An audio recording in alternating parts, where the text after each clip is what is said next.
You feel a tickle in your nose, a familiar, unavoidable presence. You're about to sneeze. But what if that simple biological reflex was also a ticket to a 100 km/h, backward-launching, bone-shattering disaster? Let's get one thing straight.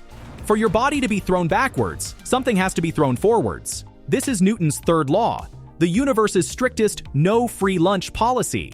For every action, there is an equal and opposite reaction. Your body flying backwards at cheetah sprint speed isn't the action. It's the reaction. It's the recoil, which means we have to ask a terrifying question. What exactly is the sneeze? To find out, we need to do a little cosmic accounting, using the law of conservation of momentum. Momentum is just mass times velocity. The momentum of your body going backwards must equal the momentum of the stuff going forwards. Let's say you weigh about 70 kilograms. Your velocity is a brisk 100 km/h, or about 28 meters per second. That gives your recoiling body a momentum of roughly 1,160 kilogram-meters per second. Now, for the sneeze itself, a typical sneeze expels maybe a gram or two of air and mucus. Let's be generous and say 1 gram or 1,000th of a kilogram. For that tiny puff of air to have the same momentum, it would need to be moving at 1,960,000 meters per second. That is not a speed. That is a statement of intent. It's over 5,700 times the speed of sound. It's a velocity so extreme that the air molecules leaving your nose would cease to be air in any conventional sense. They would be a superheated, incandescent beam of plasma. Your sneeze wouldn't be a wet spray. It would be a particle cannon blast that would instantly vaporize whatever was in front of you. Forget Gesundheit. The appropriate response would be incoming. So let's set the scene. Meet Penelope. She's an urban planner, midway through a very important and frankly quite dull presentation on the strategic placement of park benches. She's pointing at a chart with a laser pointer when she feels it. The tickle. At time 0, two things happen simultaneously. From Penelope's face erupts a blinding flash of light, a coherent beam of energy that strikes her PowerPoint screen. The screen, the wall behind it, and a significant portion of the adjacent conference room are instantly converted into a cloud of rapidly expanding, superheated gas. The sound isn't an achoo, it's a deafening crack, like a thunderclap and a lightning strike happening inside a filing cabinet. But Penelope doesn't hear it, because at the exact same instant, Newton's third law cashes its check. To accelerate a 70-kilogram body to 28 meters per second in the 10th of a second, a sneeze lass requires an acceleration of 280 meters per second squared. That is 28 times the force of Earth's gravity. 28 Gs. Fighter pilots strapped into meticulously engineered acceleration couches and wearing special pressure suits can briefly handle 9 Gs before they lose consciousness.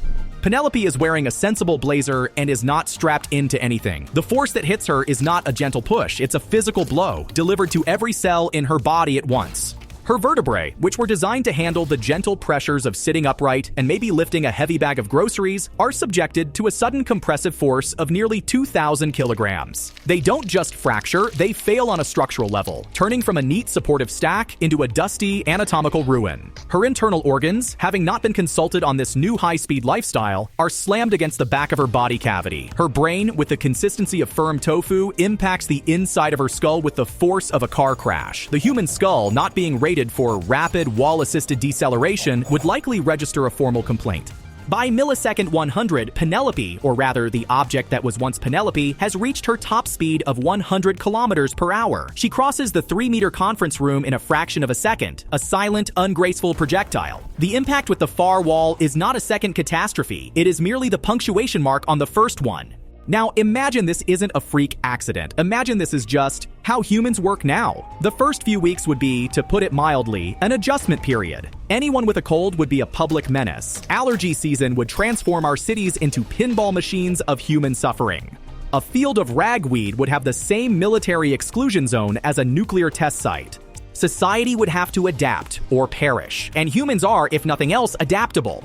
Architecture would be the first thing to change. Open-plan offices, once the pinnacle of collaborative modernity, would become free fire zones. The cubicle would make a triumphant return, not just as a privacy barrier, but as a blast shield. Walls would no longer be made of drywall. They'd be constructed from memory foam and ballistic gel. Hallways would become one-way with designated sneeze lanes where you could brace for expulsion. Windows would be a distant, cherished memory, replaced by shatterproof polycarbonate. Stepping into a building would feel less like entering an office and more like boarding a deep space vessel preparing for turbulence.